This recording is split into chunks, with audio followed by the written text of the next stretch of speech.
Welcome back, team. Today's topic is very dramatic.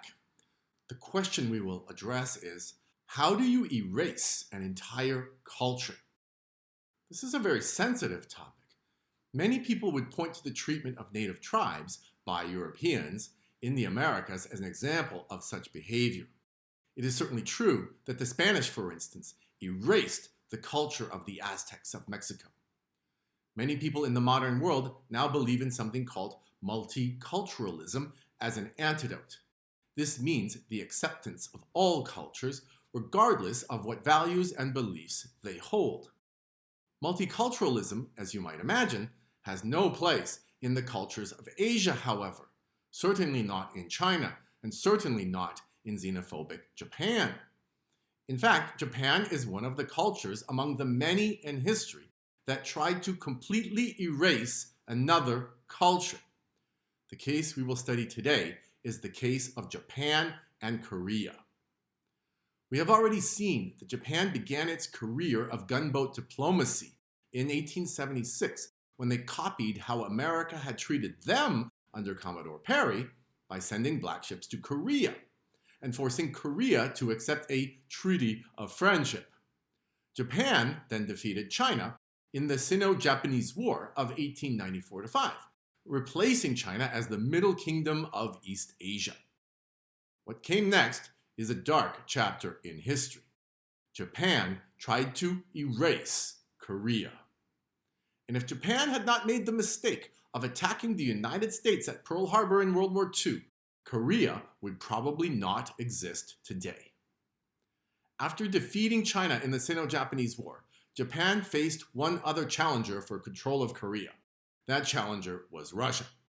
As we will see in our Anchor Fact series on Russia, ever since Napoleon had invaded Russia, Russia was trying to catch up to Europe. And even though Russia was making progress, the test came in 1904 when it decided to confront Japan. Why would Russia do that? Not because Russia was trying to help Korea. Russia was only trying to make itself more powerful. It had conquered Siberia all the way to the Pacific Ocean, and it wanted direct access to the same areas of trade as America and Europe. Russia was one of the bullies, taking territory from China in that area, and it wanted more. But Russia got a rude awakening. If Russia was thinking that it had modernized, the Russians were not ready for how quickly Japan had done the same. Just like the Sino-Japanese War, the Russo-Japanese War was one-sided. Japan won easily. What happened next is that Japan swallowed Korea whole. How did Japan try to erase Korean culture? The answer revolves around the question, what is a culture? For most people, culture is a difficult idea to understand.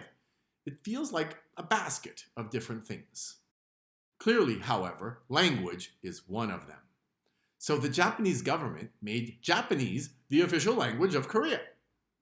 The government of the country only operated in Japanese. All the newspapers were in Japanese. Japanese was taught in school in place of Korean. Probably the most important way that the Japanese tried to erase Korean culture is by forcing the people to use Japanese names for themselves. Think about that. What's in a name, as Shakespeare once said? What if you were forced to change your name? How would it affect how you think about yourself? It's hard to imagine when you live in a free country, but that's what the Japanese did to the Koreans. So in public, you would have to refer to yourself by a Japanese name instead of your Korean name. But would you still think of yourself as Korean? This leads to a challenging question. How long does it take to erase a culture? The answer is at least 4 generations. Think about why that is. To completely change a culture, you have to get rid of all the people that used to know the old culture.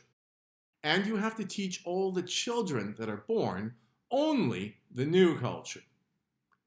While parents and grandparents are still around to teach about the previous culture, it will never be completely gone. But when even the grandparents have only lived in the new culture and used the new language, then the job is almost done. The good news is that Japan only ruled Korea from 1910 to 1945. That's 35 years. That's not long enough. The Japanese, as I said earlier, made the mistake of attacking the United States in World War II, and they were defeated by the United States. This saved Korea. At least half of it. Sadly, Russia took over North Korea after the war and supported communism there. So North Korea became a horrible dictatorship, and it still is. But the United States stepped in as the world police power and helped South Korea to become an amazing modern culture. Watch our geography lesson on the YouTube channel for the dramatic results. It's entitled, "Can You See Freedom from Space?" The answer is yes, you can. I hope you enjoy it, and see you in the next lesson.